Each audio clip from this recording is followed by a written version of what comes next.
अस्सलाम वालेकुम dear students, मैं हूं सैयद अरसलान बुखारी, आपका केमिस्ट्री का टीचर। स्टूडेंट्स, आज हम जिस टॉपिक को डिस्कस करेंगे वो एक टेबल की सूरत में आपकी बुक में मौजूद है। स्टूडेंट्स, आज के टॉपिक के अंदर हम पढ़ेंगे कि किस तरह वेजिटेबल ऑयल को घी में कन्वर्ट किया जा सकता है। स्टूडेंट्स, इससे कबल हमने लिपिड्स में पढ़ा कि वहाँ पर घी भी होता है, ऑयल भी होता है, लेकिन हमने ये पढ़ना है कि घी को किस तरीके से ऑयल में कन्वर्ट किया जाए और ऑयल को किस तरीके से घी में कन्वर्ट किया जाए। तो आज का टॉपिक हमारा कन्वर्जन का होगा कि जिसके अंदर हम देखेंगे कि वेजिटेबल ऑयल, बिलखसूस वेजिटेबल ऑयल को घी में कैसे कन्वर्ट किया जाता है। डियर स्टूडेंट्स, इसके अलावा आज के लेक्चर में हम मार्जरीन के बारे में पढ़ेंगे कि मार्जरीन किसको कहा जाता है और मार्जरीन किस तरीके से बनती है। तो चलें चलते हैं बोर्ड की तरफ और आपको लेके जाते हैं केमिस्ट्री की दुनिया में। डियर स्टूडेंट्स, आज हमारा एक बिल्कुल छोटा सा टॉपिक है जिसके अंदर हम एक अहम चीज़ को पढ़ेंगे, बल्कि इंतहाई अहम चीज़ को पढ़ेंगे कि किस तरह हम वेजिटेबल ऑयल की हाइड्रोजिनेशन करें, यानी वेजिटेबल ऑयल क्या होता है और उसकी हाइड्रोजिनेशन से क्या बनता है। इसको आज हम इंशाल्लाह डिस्कस करेंगे बहुत डिटेल से। उसके अलावा आपकी किताब में मौजूद इसी पेज पर दो दिलचस्प मालूमात, एक मार्जरीन के बारे में और एक ब्यूटानोइक एसिड के बारे में, उनको भी इंशाल्लाह डिटेल में डिस्कस करेंगे। तो सबसे पहले हम आते हैं वेजिटेबल ऑयल की हाइड्रोजिनेशन। इसको पढ़ने से पहले हमें यह पता होना चाहिए कि वेजिटेबल ऑयल आखिर हम कहते किसको हैं। So dear students, vegetable oil का मतलब है कि unsaturated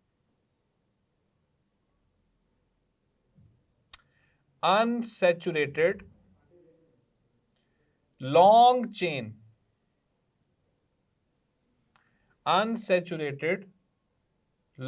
chain fatty acids और ग्लिसरॉल का ट्राइग्लिसराइड।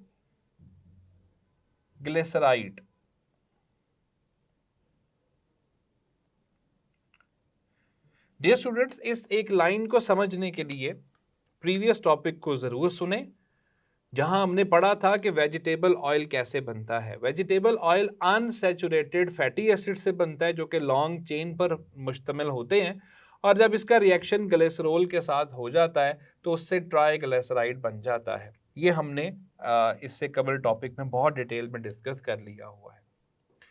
डियर स्टूडेंट्स, आज का हमारे पास टॉपिक है कि अगर हमारे पास ऑयल हो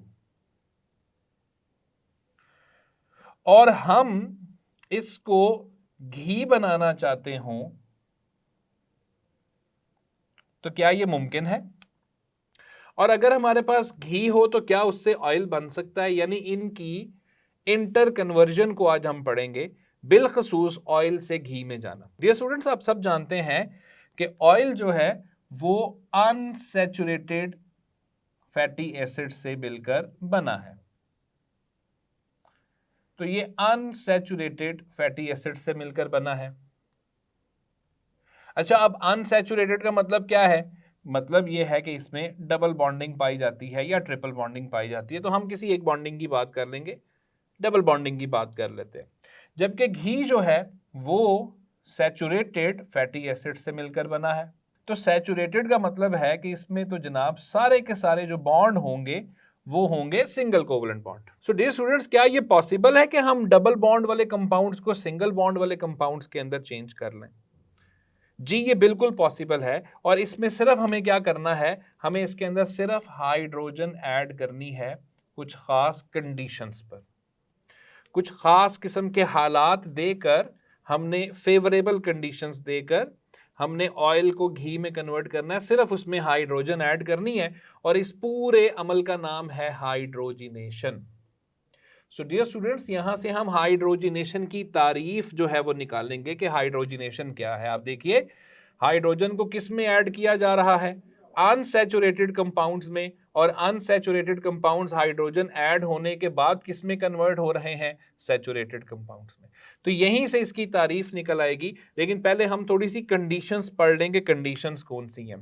डियर स्टूडेंट्स, ये काम निकल नाम के कैटलिस्ट की मौजूदगी में होता है। और अगर निकल हम इस्तेमाल नहीं करना चाहते तो हम एक और एलिमेंट है प्लैटिनम, उसको इस्तेमाल कर सकते हैं। और अगर प्लैटिनम भी इस्तेमाल नहीं करना चाहते तो पैलेडियम नाम का एक एलिमेंट है, हम उसको भी इस्तेमाल कर सकते हैं। ये मैं एंड पे एक इजाफी नोट के साथ आपको मेंशन भी कर दूंगा। लेकिन सबसे ज्यादा चूंकि हम निकल इस्तेमाल करते हैं इसलिए निकल का ही हम यहाँ जिक्र करेंगे। सो हम क्या करेंगे, ऑयल रखेंगे, यानी अनसैचुरेटेड फैटी एसिड्स का एक मिक्सचर होगा, उसमें से हाइड्रोजन गैस गुजारेंगे, निकल को कैटलिस्ट की सूरत में रखेंगे। तकरीबन 250 से 300 डिग्री सेल्सियस टेम्परेचर जो है वो हम प्रोवाइड करेंगे। एक कंट्रोल्ड एनवायरनमेंट में, एक क्लोज्ड एनवायरनमेंट में सारी चीज सिलसिले बंद होंगे, क्योंकि हाइड्रोजन गैस है वो वहां से निकल सकती है, हमने उसको नहीं निकलने देना। तो ऑयल को एक चेंबर में बंद करके एक तरफ से हाइड्रोजन ऐड की जाएगी, निकल कैटलिस्ट ऐड किया जाएगा, इतना टेम्परेचर दिया जाएगा तो ऑयल जो है वो घी में कन्वर्ट हो जाएगा। और इसको हम एक आम से रिएक्शन के साथ भी लिख के देखेंगे। सो डियर स्टूडेंट, सबसे पहले तो हम यहां पे हाइड्रोजिनेशन की तारीफ लिखेंगे कि हाइड्रोजिनेशन क्या है।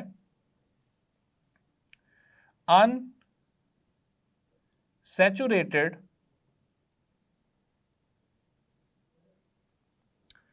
हाइड्रोकार्बन्स, क्योंकि ये भी हाइड्रोकार्बन्स हैं, या आप ऑर्गेनिक कंपाउंड्स का जिक्र कर लें या हाइड्रोकार्बन्स का जिक्र कर लें। अनसैचुरेटेड हाइड्रोकार्बन्स, ये चूंकि ऑयल्स जो हैं वो हाइड्रोकार्बन्स के ही डेरिवेटिव्स हैं, तो हम हाइड्रोकार्बन्स का लफ्ज यहां पर इस्तेमाल कर सकते हैं। सो अनसैचुरेटेड हाइड्रोकार्बन्स में कैटलिस्ट की मौजूदगी में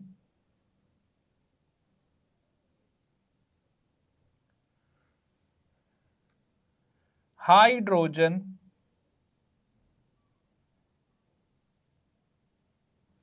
गैस, अनसैचुरेटेड हाइड्रोकार्बन से या में कैटलिस्ट की मौजूदगी में हाइड्रोजन गैस शामिल करना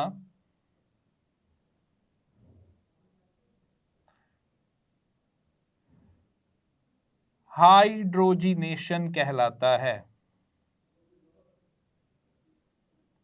सो ये है बच्चों हाइड्रोजिनेशन।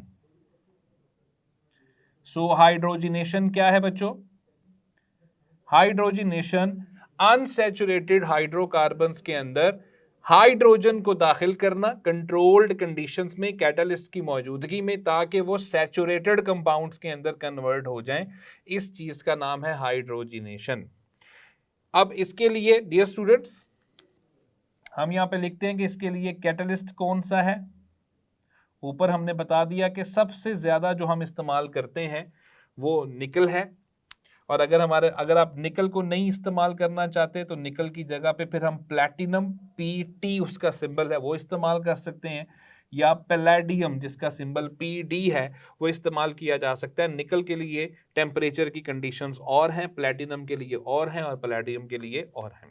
सो डियर स्टूडेंट्स, अगर हम वेजिटेबल ऑयल के अंदर से हाइड्रोजन गुजारते हैं इन सारी कंडीशंस में तो वो घी में कन्वर्ट हो जाते हैं, और इस पूरे अमल का नाम है हाइड्रोजिनेशन। अब बहुत सारे बच्चों को ऐसा लग रहा होगा कि उनके घरों में जब वो घी को गर्म करते हैं तो वो घी ऑयल में कन्वर्ट हो जाता है। बेटा वो घी ऑयल में कन्वर्ट नहीं होता, वो घी मेल्ट हो जाता है। वो पहले सॉलिड फॉर्म में था, वो मेल्ट होकर लिक्विड की फॉर्म में आ गया, वो ऑयल नहीं बना। ऑयल वो तब बनेगा जब आप उसमें से हाइड्रोजन गुजारेंगे कैटलिस्ट की मौजूदगी में। और डियर स्टूडेंट्स, ये रिएक्शन चैप्टर नंबर 12 में, इससे कबल जो चैप्टर हम पढ़कर आए हैं वहाँ हम पढ़कर भी आए हैं कि अगर हमारे पास कोई भी डबल बॉन्ड वाला कंपाउंड हो और हम उसके अंदर हाइड्रोजन का मॉलिक्यूल ऐड कर दें यानी H2, तो डबल बॉन्ड टूटकर सिंगल बॉन्ड के अंदर कन्वर्ट हो जाता है। तो हम हाइड्रोजन को यहां पे शो कर देते हैं। पहले भी हाइड्रोजन थे 4 और अब 2 और ऐड हो गए हैं। तो ये असल में ऑयल और घी का कन्वर्ट होना नहीं है, लेकिन मैंने आपको मैकेनिज्म समझा दिया है कि होना ऐसा ही है। तो इसमें भी जितने डबल बॉन्ड वाले होंगे वो सारे सिंगल बॉन्ड वालों में कन्वर्ट हो जाएंगे। डियर स्टूडेंट्स, इसमें एक बड़ी अहम बात है, वो है हाइड्रोजन की मिकदार। क्या हाइड्रोजन की मिकदार कितनी होगी? याद रखिए, हाइड्रोजन की मिकदार आप जितनी ज्यादा रखोगे उतना ही ज्यादा सॉलिड घी बनेगा। चूंकि ये सारे हैं डबल बॉन्ड वाले, तो डबल बॉन्ड एक कमजोर बॉन्ड होता है जिसकी वजह से ये लिक्विड की फॉर्म में यानी माया की हालत में होते हैं। तो आप जितने हाइड्रोजन के मॉलिक्यूल ऐड करोगे, एक हाइड्रोजन का मॉलिक्यूल उसने एक डबल बॉन्ड तोड़ना है। फर्स्ट कर लेते हैं कि इसके अंदर 100 हाइड्रोजन बॉन्ड है, तो 100 हाइड्रोजन मॉलिक्यूल्स ऐड करोगे तो वो सारे के सारे सिंगल बॉन्ड में कन्वर्ट हो जाएंगे और घी जो होगा वो बड़ा सख्त किस्म का, बहुत हार्ड बनेगा। और अगर आप फर्ज कीजिए इसमें 100 डबल बॉन्ड थे लेकिन आपने 50 हाइड्रोजन के मॉलिक्यूल्स ऐड किए हैं, तो वो 50 जो होंगे वो 50 डबल बॉन्ड्स को तोड़ के सिंगल बॉन्ड में कन्वर्ट कर देंगे, 50 डबल बॉन्ड बाकी रह जाएंगे, जिसकी वजह से वो कोई बहुत सॉलिड किस्म का घी जो है वो नहीं बनेगा। तो हाइड्रोजनेशन करते वक्त हाइड्रोजन की अमाउंट को ज़हन में रखना चाहिए कि हाइड्रोजन की अमाउंट, हाइड्रोजन की मिकदार हमने कितनी ऐड करनी है। और डियर स्टूडेंट्स, ये काम उल्ट भी हो सकता है कि अगर हम घी को ऑयल में कन्वर्ट करना चाहें तो जो आपने हाइड्रोजन ऐड किया वो हाइड्रोजन आप निकाल दें, और उस अमल का नाम डीहाइड्रोजिनेशन होता है। जब हम हाइड्रोजन को निकाल देते हैं तो घी वापस ऑयल में कन्वर्ट हो जाता है। तो ये इंडस्ट्रीज में चल रहा है, हम ऑयल से घी भी बना सकते हैं और हम घी से ऑयल भी बना सकते हैं। सो डियर स्टूडेंट्स, चूंकि इससे कबल हम लिपिड्स को पढ़कर आए हैं, वहां हमने देखा था कि ऑयल्स हमें प्लांट्स में से मिलते हैं, घी हमें नहीं डायरेक्टली मिलता ना पौधों से ना जानवरों से। घी, देसी घी हम बनाते ज़रूर हैं और वो दूध से बनता है, लेकिन अगर एक बड़ी मार्केट ने उसको बनाना हो तो फिर हम ऑयल्स ही इस्तेमाल करते हैं। तो ऑयल्स को ही घी में कन्वर्ट किया जा रहा है, ऑयल्स ही पौधों से मिलते हैं और फिर हम उसको घी में कन्वर्ट कर लेते हैं इस पूरे अमल में, और इस पूरे अमल का नाम है हाइड्रोजिनेशन। सो डियर स्टूडेंट्स, ये था वो मेन टॉपिक जो आज हमने जिसको स्टडी किया है, और ये बारहा बोर्ड के पेपर में शॉर्ट क्वेश्चन के तौर पर आ चुका हुआ है कि किस तरीके से हम ऑयल को घी में कन्वर्ट कर सकते हैं। तो आपने बताना है कि वेजिटेबल ऑयल की हाइड्रोजिनेशन करके हम उसको घी के अंदर कन्वर्ट कर सकते हैं। अब आते हैं आज के लेक्चर के दूसरे हिस्से पर, और वो है मार्जरीन के ऊपर कि मार्जरीन क्या है। डियर स्टूडेंट्स, अभी आपके सामने ही मैंने लिखा हुआ है कि अगर आप ऑयल को घी में कन्वर्ट करना चाहते हैं तो उसमें हाइड्रोजन ऐड कर दी जाए निकल की मौजूदगी में 250 से 300 डिग्री सेल्सियस में। अगर यही काम हम यहां करें कि हमारे पास ऑयल है और ऑयल के अंदर हम हाइड्रोजन गैस ऐड करते हैं, निकल कैटलिस्ट रखते हैं, लेकिन टेम्परेचर जो है वो 250 की बजाय 200 डिग्री सेल्सियस देते हैं, तो जैसे ही हम 200 डिग्री सेल्सियस पर ये काम चलाते हैं तो बच्चा याद रखें, इस पूरे काम के नतीजे में हमारे सामने घी नहीं आता बल्कि एक नई चीज आ जाती है जिसका नाम है मार्जरीन। तो सबसे पहले तो ये समझिएगा कि मार्जरीन बनता कैसे है। डियर स्टूडेंट्स, मार्जरीन ऑयल की हाइड्रोजिनेशन से ही बनता है, लेकिन फर्क ये है कि 200 डिग्री सेल्सियस टेम्परेचर पर बनता है। चूंकि ये एक मुकम्मल हाइड्रोजिनेशन नहीं हो रही, इसलिए इसको कभी कभार हम नामुकम्मल हाइड्रोजिनेशन के तौर पर याद रखते हैं कि उसमें मुकम्मल हाइड्रोजिनेशन नहीं हुई है और दरमियान की यानी घी बनने के दरमियान की एक स्टेज आ जाती है जिसका नाम है मार्जरीन। अब डियर स्टूडेंट्स, मार्जरीन हमारी कॉमन लाइफ्स में, हमारी आम जिंदगियों में इस्तेमाल कहां हो रही है। सबसे पहले तो ये समझिएगा कि मार्जरीन में होता क्या है। बच्चों, मार्जरीन में तकरीबन 80 से 85% फैट्स होते हैं और बाकी 15 से 20% जो चीज बचती है उसमें आमतौर पर हमें कार्बोहाइड्रेट्स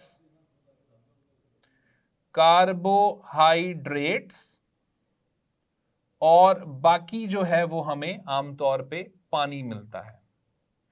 तो ये मैंने इसकी बनावट भी आपको साथ में बता दी है कि मार्जरीन के अंदर ज्यादातर हमें फैट्स ही मिलेंगे, और अगर फैट्स मिलेंगे तो जिन बच्चों ने इससे कबल टॉपिक पढ़ा है फैट्स के यूजेस, वो समझ सकते हैं कि अगर इसमें 80 से 85% फैट्स हैं तो ये कितना बड़ा सोर्स होगा हमें एनर्जी देने का। अब डियर स्टूडेंट्स, मार्जरीन इस्तेमाल कहां पर होता है। मार्जरीन का ज़्यादातर इस्तेमाल जो हमें नज़र आता है उसको मैं एंड पे डिस्कस करता हूँ। पहले मैं इसका एक इस्तेमाल, ये असल में चीज़ों के को फ्लेवर देने के काम आता है। जब कभी भी हम इंडस्ट्रीज़ में देखते हैं तो मार्जरीन एक फ्लेवर, चूँकि याद रखिएगा डियर स्टूडेंट्स, हमारी खुराक में कार्बोहाइड्रेट्स हैं या प्रोटीन्स हैं, वो दोनों बेजायका होते हैं। कार्बोहाइड्रेट स्टार्च वगैरह की सूरत में बेजायका होते हैं। हमारी खुराक को जायका देना असल में फैट्स का काम होता है। तो ये भी मार्जरीन एक फ्लेवर देने के तौर पर जो है वो इस्तेमाल होता है। तो ये एक फ्लेवर के तौर पर भी इस्तेमाल होता है।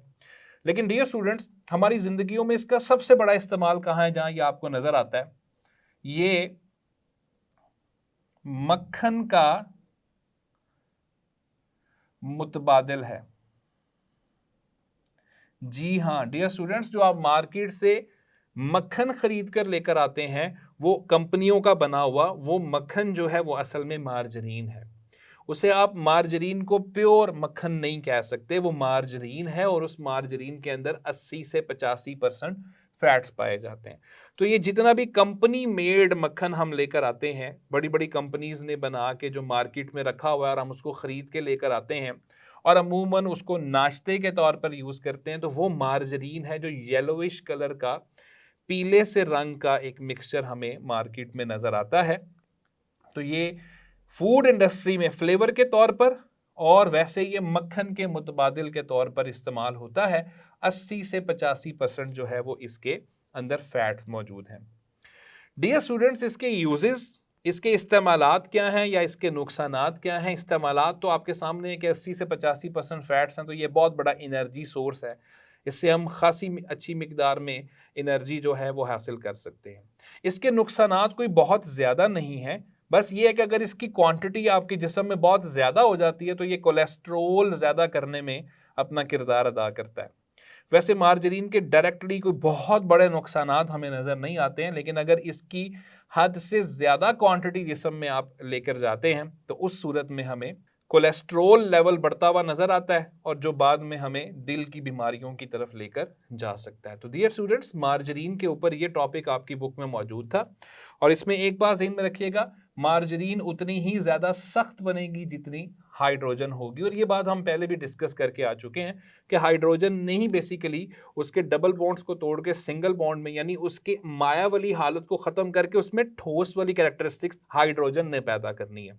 तो आप हाइड्रोजन जितनी ज़्यादा ऐड करेंगे उतना ही ठोस फॉर्म में मार्जरीन हम हासिल कर लेंगे। ये स्टूडेंट्स, अब चलते हैं अगली इंटरेस्टिंग इंफॉर्मेशन की तरफ, जिसमें एक बासी मक्खन के बारे में डिस्कशन हुई है, रैंसिड बटर। डियर स्टूडेंट्स, ये जो बासी मक्खन है रैंसिड बटर, उसमें से एक बड़ी नाखुशगवार किस्म की बदबू आती है और वो जो बदबू है वो असल में ब्यूटानोइक एसिड की है। उसको हम कहते हैं ब्यूटानोइक एसिड। डियर स्टूडेंट्स, इसका एक और नाम है, इसको कहते हैं ब्यूटायरिक एसिड। तो ये इसके दो नाम हैं, इसको ब्यूटानोइक एसिड भी कहते हैं और इसको ब्यूटायरिक एसिड भी कहते हैं।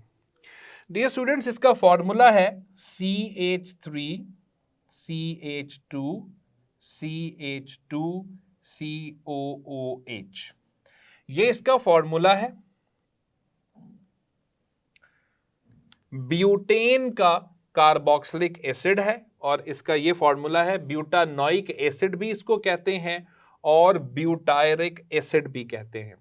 तो जब मक्खन के अंदर ये वाला एसिड पैदा हो जाए तो हम कहते हैं कि ये मक्खन जो है वो अब ख़राब हो गया है। और बासी इसलिए कहा जाता है क्योंकि उसमें से एक स्मेल जो है अनप्लेजेंट किस्म की, बड़ी नाखुशगवार किस्म की एक स्मेल उसमें से उठती है और फिर हमें उसे तल्फ करना पड़ता है, उसको हमें ज़ाया करना पड़ता है। तो वो ब्यूटानोइक एसिड जो है वो एक बड़ी ही नाखुशगवार किस्म की स्मेल जो है वो पैदा करता है। लेकिन यही ब्यूटानोइक एसिड है कि जब ये एस्टर बनाता है अपना, तो बड़ी खुशगवार किस्म की खुशबू पैदा कर देता है। लेकिन इसके लिए हमारे स्टूडेंट्स को ये समझना ज़रूरी है कि ये ब्यूटानोइक एसिड जो है ये एस्टर कैसे बनाएगा। डियर स्टूडेंट्स, सबसे पहले आप एस्टर बनने को समझें कि एस्टर बनता कैसे है। एस्टर को बनाने के लिए आप कोई एक कार्बोक्सिलिक एसिड लें, कोई एक कार्बोक्सिलिक एसिड ले लें, मिसाल के तौर पे ब्यूटानोइक एसिड ले लें, और उसका रिएक्शन किसी एक अल्कोहल के साथ करवा दें। सो डियर स्टूडेंट्स, जब भी ये रिएक्शन होगा, यानी कार्बोक्सिलिक एसिड और अल्कोहल आपस में मिलते हैं, तो उनके मिलने से असल में एस्टर ही बनता है, और साथ में हमने देखा है अमूमन पानी का मॉलिक्यूल बन जाता है। डियर स्टूडेंट्स, इस पूरी टर्म को एस्टेरिफिकेशन कहा जाता है, यानी एस्टर बनने का अमल। और तरीका क्या है? एक कार्बोक्सिलिक एसिड कोई एक, और उसका रिएक्शन किसी एक अल्कोहल के साथ। मिसाल के तौर पे हम चूंकि ब्यूटानोइक एसिड की बात कर रहे हैं, इसलिए हम ब्यूटानोइक एसिड को एग्जाम्पल के तौर पर इस्तेमाल कर लेते हैं। सो डियर स्टूडेंट्स, जब हम ब्यूटानोइक एसिड को इस्तेमाल करेंगे कार्बोक्सिलिक एसिड की तौर पर, और उसका रिएक्शन करवा देंगे एक अल्कोहल के साथ। फर्ज कीजिए कि हम अल्कोहल्स का पहला ही मेंबर उठा लेते हैं, जिसका नाम है मीथेनॉल। जी बच्चों, ये मीथेनॉल वही है जिसको आप मिथाइल अल्कोहल भी पढ़ते आए हैं। तो मिथाइल अल्कोहल और मीथेनॉल एक ही बात है। इन दोनों के कॉम्बिनेशन से एस्टर बनेगा। अब चूंकि अल्कोहल हम मिथेनॉल इस्तेमाल कर रहे हैं और कार्बोक्सिलिक एसिड हम ब्यूटानोइक एसिड इस्तेमाल कर रहे हैं, इसलिए जो एस्टर बनेगा डियर स्टूडेंट्स, वो बनेगा मिथाइल ब्यूटानोएट। डियर स्टूडेंट्स, एस्टर में क्या होता है कि अल्कोहल का नाम शुरू में लग जाता है, जोन सी अल्कोहल आपने इस्तेमाल किया, और कार्बोक्सिलिक एसिड्स का नाम 8 लग के एंड पे लग जाता है। तो ये ब्यूटानोइक एसिड से ब्यूटानेट हो गया, और अल्कोहल चूंकि मीथेनॉल था तो मिथाइल ब्यूटानेट बन गया। डियर स्टूडेंट, ये एक एस्टर बन गया है, और इस एस्टर की एक फ्रूटी स्मेल होती है, और ये हमें आमतौर पे सेब की जैसी खुशबू देता है। और ये बात ध्यान में रखिएगा, एस्टर्स को तो पहचानते ही हम उनकी स्मेल से हैं। यानी अगर आप लेबोरेटरी में कोई टेस्ट कर रहे हैं, कोई 2 रिएक्शन आपने करा दिए हैं, तो उन 2 रिएक्शंस को करवाने से फर्ज कीजिए एस्टर बन जाता है। आपको नहीं पता कि एस्टर बन गया, लेकिन वहां पे आपको फ्रूट वाली कोई स्मेल आ जाती है, तो आपने समझ जाना है कि ये एस्टर बन गया। इसी तरह अगर आप यहां पर एसिड इस्तेमाल करते हैं ब्यूटानोइक एसिड, और ब्यूटानोइक एसिड का रिएक्शन इस दफा आप अल्कोहल दूसरी वाली इस्तेमाल कर लेते हैं, यानी इथेनॉल। अगर आप इथेनॉल इस्तेमाल कर लेते हैं, सो डियर स्टूडेंट, जो एस्टर बनेगा इस दफा वो बनेगा इथाइल, क्या बनेगा जी? इथाइल ब्यूटानेट। इथाइल ब्यूटानेट, और इथाइल ब्यूटानेट का हमें आम तौर पे पाइनएप्पल जैसे, यानी अनानास जैसा जो है, वो हमें उसका अनानास के जैसा, यानी पाइनएप्पल जैसी उसकी जो स्मेल है, वो हमें खुशबू नजर आ जाती है। तो डियर स्टूडेंट्स, आप देखें जब वो अकेला पड़ा हुआ था, तो अकेला पड़ा होने की वजह से वो एक बड़ी अजीब किस्म की स्मेल दे रहा था, लेकिन जैसे ही उसने अल्कोहल के साथ रिएक्शन करके एस्टर बनाया, उसकी स्मेल कुछ और हो गई। अब इस पे हमें हैरान होने की जरूरत नहीं है डियर स्टूडेंट्स। जब ये अकेला पड़ा हुआ था तो ये एक अलग कंपाउंड था जिसकी अपनी शनाख्त थी, अपनी ख्वास थी, अपनी प्रॉपर्टीज थी। लेकिन जैसे ही उसने अल्कोहल के साथ रिएक्शन करके उसने एस्टर बनाया, तो वो एस्टर एक नया कंपाउंड था, उसकी एक नई शनाख्त थी, उसके नए ख्वास थे। तो ये जो खुशबू नजर आ रही है वो इनकी नजर आ रही है, और इसकी जो एक अजीब सी और बदबू सी थी वो इसकी है बेसिकली। तो याद रखिएगा, ये हमें यहाँ पर ना सिर्फ ये बताया जा रहा है कि बासी मक्खन में ये होता है और स्मेल ये होती है, बल्कि साथ साथ हमें ये भी बताया जा रहा है कि एक कंपाउंड की कुछ और प्रॉपर्टीज होती हैं, और जब वो दूसरों से मिलकर नया कंपाउंड बनाता है तो उसकी नई प्रॉपर्टीज जो हैं वो हमें नजर आती हैं। सो डियर स्टूडेंट्स, मेन जो हमारा आज का टॉपिक था वो तो था वेजिटेबल ऑयल की हाइड्रोजिनेशन, जिसमें हमने पढ़ा कि ऑयल में से हाइड्रोजन गुजार कर कंट्रोल्ड कंडीशंस पर हम घी बना सकते हैं। और उसके अलावा हमने मार्जरीन के ऊपर आज बहुत ज़्यादा डिटेल पढ़ी कि मार्जरीन क्या है और हमारी कॉमन जिंदगियों में ये कहाँ कहाँ इस्तेमाल हो रही है।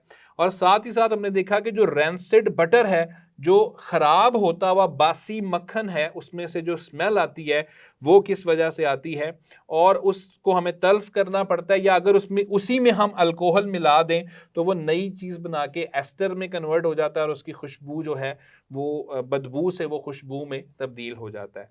तो ये टॉपिक है, इसको बुक से ज़रूर पढ़िएगा। वेजिटेबल ऑयल की हाइड्रोजनेशन को शॉर्ट क्वेश्चन के तौर पर लाजमन प्रिपेयर कीजिएगा।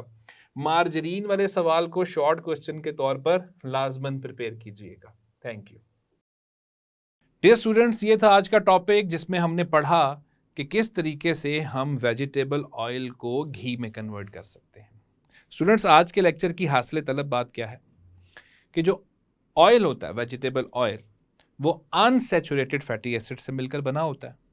लिहाजा अनसैचुरेशन ख़त्म करने के लिए हम सिर्फ उसमें हाइड्रोजन ऐड कर देते हैं।